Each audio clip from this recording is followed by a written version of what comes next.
महाराज जी जो आने वाली है अभी कुछ दिनों। पठान, हाँ अच्छा, हाँ बहुत अच्छा। वो जो है उन्होंने हर बार देखो आपकी मूवियों के माध्यम से सनातनी हिंदुओं को ही टारगेट किया जाता है, मिशनरियों द्वारा हमेशा सनातनियों को ही टारगेट किया जाता है। मूवी की कई दशकों तक मूवी रहती है जो लोगों पर छाप छोड़ती है। तो कृपा करके आप जो बेशरम रंग बोले हैं, ये बेशरम रंग भगवा रंग ही क्यों है? और रंग भी तो बेशरम रंग हो सकता है। और ये हम जो हमारे ऊपर उंगली उठाते उनका कहना चाहेंगे, एक बार दूसरे धर्म के लिए हम तो बहुत साधारण आदमी हैं तो उंगली उठा लेते हो, तो भाई छिड़िया के कान कोई भी पकड़ ले, कभी दूसरे धर्म के खिलाफ उठा करके बताना नानी याद आ जाएगी।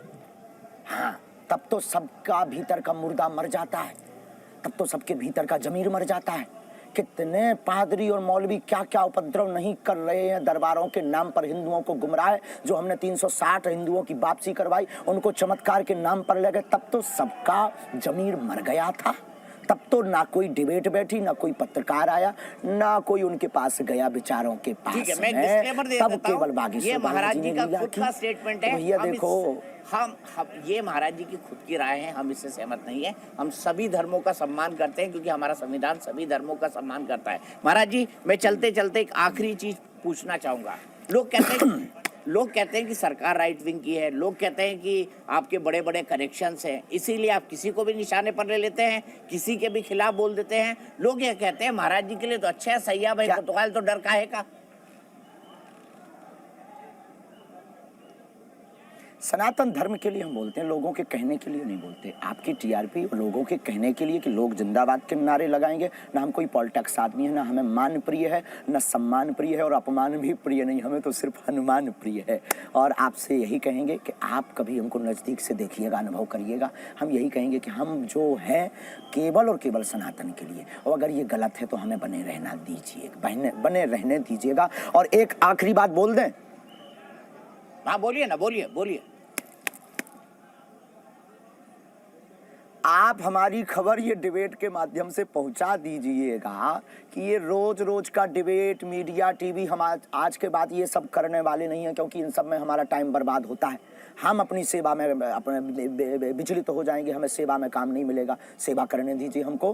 तो ये दूध का दूध और पानी का पानी करने के लिए वो आ जाएं। ये मुंह और ये बातें, ये जो उंगली उठाते हैं, भाई दरबार में आप आकर के देख लीजिए। जो हमारी सामर्थ्यता, गुरु प्रेरणा होगी हम बता देंगे, कोई भी बाध्य नहीं है। लेकिन ये उंगलियां उठाना, ये भगोड़ा, ये बात कहना बंद कर दीजिए, क्योंकि हम पूरे देश में फिर जाएंगे। और हम बहुत सीधी सी बात बोल देते हैं कि ये डिबेट, ये न्यूज पर आना, टीआरपी के चक्कर में आप लोग ऐसा मत करिएगा। आप उनसे कहिएगा जो भी है। हमने तो महाराज जी जी न्यूज़ ने तो आपको सफाई का मौका दिया है। समिति वो जो है सुबह से तो किसी दूसरे का स्टेटमेंट चल रहा था, हमने जी न्यूज़ ने तो आपको लाकर सफाई का मौका दिया है। कौन सफाई क्या है?